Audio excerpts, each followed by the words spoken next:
A central Indiana woman is taking matters into her own hands for families of victims of gun violence in her city. She says when her son was killed, she had nowhere to turn, so she is starting a group herself. RTV6's Stephanie Wade is in Anderson with this woman's new effort tonight. It's different when you lose a child, and then it's even more different if your child's been murdered. People don't know how to react to that.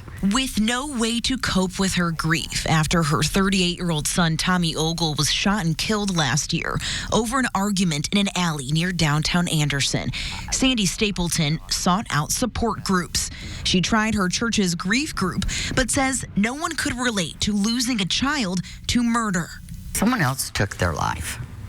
I mean, it wasn't out of a sickness that you can prepare yourself for, or even a car accident.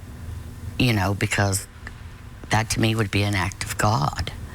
And if someone else pulls the trigger, then that's not an act of God. That's an act of someone else. Someone took him from you. Correct. So taking him versus just dying, I think that's where I feel different.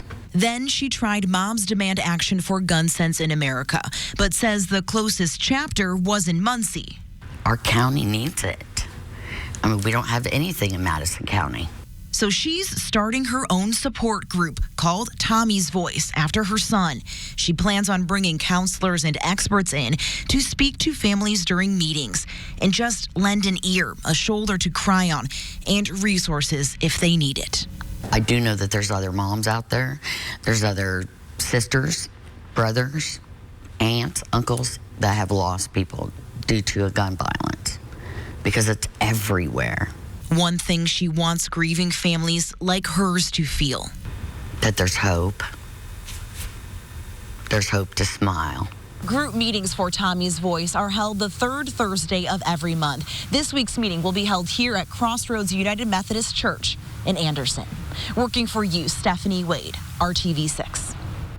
And that meeting is happening right now and lasts until 9 o'clock. For more details or contact information, head over to this story on the IndyChannel.com or the RTV6 app. We say RTV6 is working for you, and we mean that. If you've been affected by the violence in our city, or if you're helping in efforts to make a difference, we do want to hear from you. Call us or send a message to workingforyou@rtv6.com, and we can work together to end the violence.